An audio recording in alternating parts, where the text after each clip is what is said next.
Alright, so I got asked the other day how I made my powder coating ovens. We're going to go through a real quick video on how to make a powder coating oven because there's really not a whole lot to it. It's pretty simple. You need a fridge, some rock wool or thermalite. I'll show you what it is. Aluminum siding from like a pool or something like that just to hold the rock wool in place. A couple of oven elements and a control module for my oven. So basically, if you can find some ovens and stoves that are free on the side of the road, a side-by-side refrigerator that's free on the side of the road, you got yourself powder coating ovens. Stand by, check this out. First off, we got an old upgraded stove. These are nice because they're like hot plates. If you ever want to do cases or bearings or anything, you got to remove bearings or heat something up. Yep, turn the knob. Boom, you've got heat. Go in there, there's the oven, standard oven, rack. I do a little balancing act here so that all the parts and stuff hang down here. I do have a frame rack that I can move around. And then we have the double-sided fridge, that is an oven.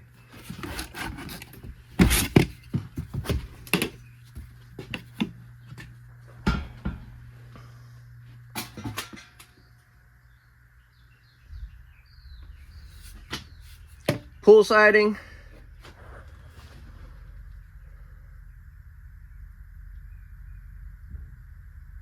That pretty much speaks for itself. It's R15.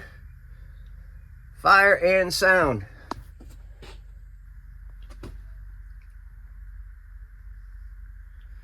These are screwed in, same screws that are holding a couple of washers, piece of bed frame.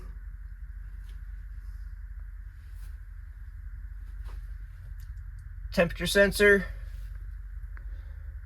2 elements held up off the ground, wired through the back.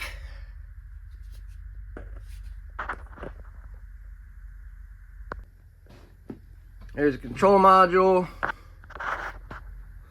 So in essence, you pretty much need a fridge and an oven that you can take apart, or a stove that you can take apart. Real simple. Off the module, there's a couple of wires that go down to the heating elements. I've got both of the heating elements on one circuit. Set it to temperature, it turns them on, everything works fine. Go through, do your powder coating techniques, all that fun stuff that you got to do, and set your timers. The module itself has a timer on it, so I just set a cook time and poof. When it's done, it's done. Ding. It calls you over, you turn it off, take the stuff out, let it cool off. Very simple. Powder coating's not really that hard. You can get a cheap gun.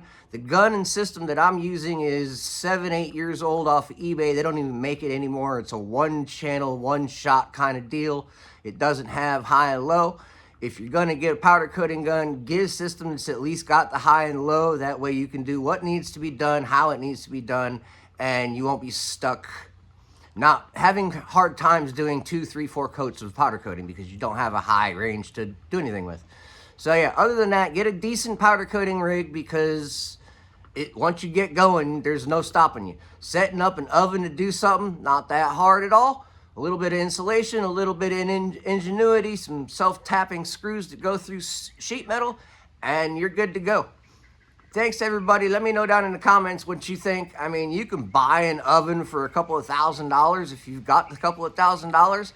All that stuff I've got $80 in insulation that I bought and $20 in screws. So $100. Everything else was free off the side of the road. Somebody was giving away the pool. Somebody was giving away the stove. Somebody was giving away the refrigerator. So yeah, free is free is free. And